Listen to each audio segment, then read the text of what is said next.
Seminario, sí, ya sé, es una palabra que muchos desconocen, pero es una de las materias que tienen que atravesar todos los futuros estudiantes de universidades o profesorados.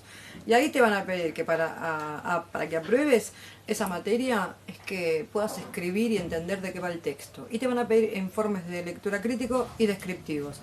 Hoy te voy a hablar del descriptivo. Bueno, para hacer un informe de lectura descriptivo tenés que tener en cuenta la estructura que te van a pedir ellos. Ya sabes, cada docente con su librito bajo el brazo.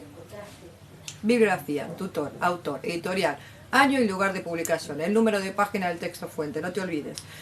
Usa las normas APA, las últimas, te lo pido por favor, porque con los años van cambiando. En otro video te voy a explicar de qué se tratan las normas APA.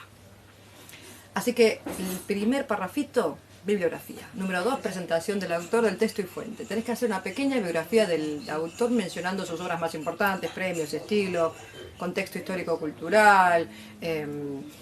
También tenés que tener en cuenta en el segundo párrafo el género discursivo al que pertenece, ¿no es cierto? Y en los ámbitos en el que este tipo de texto se desarrolla.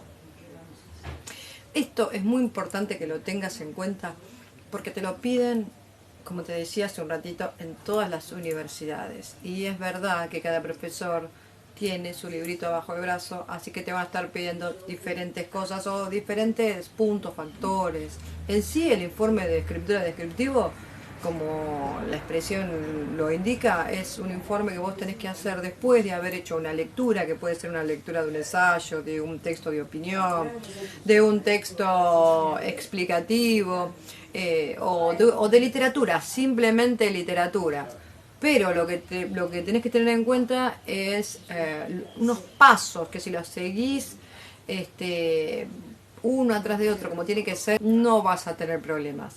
Obviamente que para hacer un tipo de texto descriptivo tenés que entenderlo bien. Así que si lo leíste una vez al texto y no te quedó, volvelo a leer y muchas veces. Y si te perdiste, bueno, te doy en otros videos que ya están en la playlist de YouTube y de TikTok, puedes encontrar cómo encontrar las referencias, si te perdiste o si tenés algún problema de comprensión lectora. Ahí hay una serie de videos que no duran más de 3 minutos donde puedes encontrar ese tipo. Si tenés algún problema de comprensión lectora, ahí hay una serie de videos que no duran más de 3 minutos donde puedes encontrar ese tipo de información para no perderte, para resumir el texto y mucho más. Volvamos al texto descriptivo. Como te decía, si seguís una serie de pasos no vas a tener problemas. Recordá siempre tener en cuenta que no puedes hacer plagio, es decir, hay una ley que ampara, ¿no es cierto?, los derechos intelectuales de quien escriben sus obras, que se rompieron las pestañas o se las quemaron para producir un conocimiento nuevo. Entonces vos tenés que ser fiel a eso y con las normas APA, las últimas, hasta ahora yo tengo en cuenta la 7ª edición, te vas a fijar cómo vas a referirte a esa obra, a esos renglones, a esos textos de los que vos te estás sirviendo para escribir tu texto. Tenés que introducirlo en tu texto, digamos. Esto que escribo acá es sacado de acá. Obviamente lo escribís bien, pero lo tenés que tener en cuenta. Si sacás algo literalmente, hay una forma específica para que vos refieras ese discurso.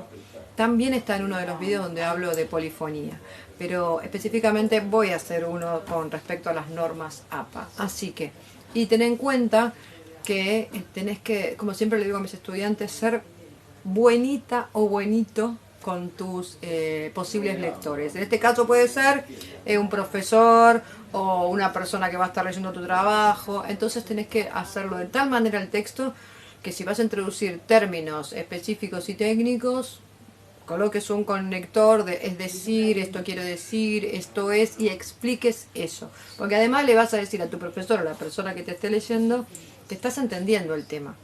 Ustedes saben que hay muchos trabajos que se presentan de manera rápida y no tan efectiva, y el docente se da cuenta, ¿no es cierto?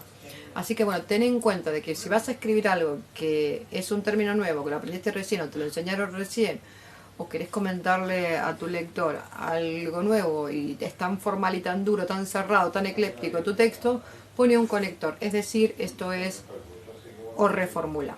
Entonces, número 1, ten en cuenta la bibliografía del autor, de dónde lo sacaste, el número de páginas, bueno, todo eso que después voy a explicar muy bien. Número 2, si vas a citar y debes citar la fuente, que lo hagas de manera adecuada, teniendo en cuenta las normas APA. Y número 3, la coherencia y cohesión del texto, que tiene que ver además con los conectores. No te vayas de tema, que tiene que ver con la coherencia, no te vayas de tema. Y los conectores para introducir párrafos, de manera que el texto quede unido, ligado, ¿no? Y que tenga esa textura, esos elementos del texto, que también lo podés buscar en otros videos que yo hice anteriormente.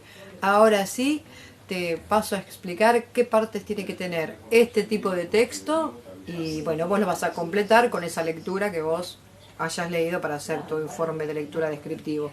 Recordá que este es descriptivo, habrá otro que es crítico. El descriptivo es mucho más fácil porque solo tenés que exponer, bueno, lo que argumenta el autor de ese texto. Tenés que encontrarlo muy bien. Y hay marcadores para eso. También tenés otro video donde yo hablo de los subjetivismos y de los modelizadores, los marcadores. Y ahí, si te cuesta encontrar exactamente la postura del autor, puedes ver ese video de no más de 3 minutos. Entonces, una vez que lo tengas leído, vas a comenzar cada párrafo, ¿no? Siempre dejando sangría, con la información que te voy a ir dando ahora sí, paso por paso.